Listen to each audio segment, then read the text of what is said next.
Assalamualaikum warahmatullahi wabarakatuh. Hi everyone, here I will make a procedure text video about how to make a glass of sachet coffee. Okay, let's start immediately. The tools and material we need are coffee sachet, sweetened condensed milk, hot water, glass and spoon. The first step is to pour the sachet coffee into the glass.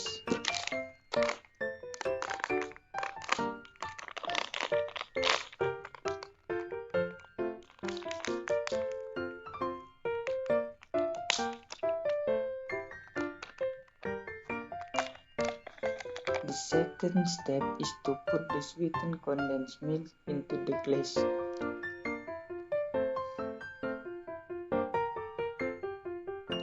The third step, pour hot water.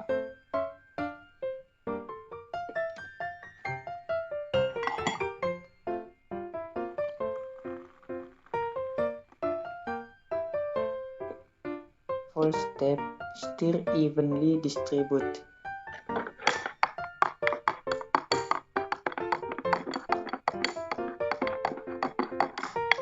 And the sachet coffee is ready to be brewed.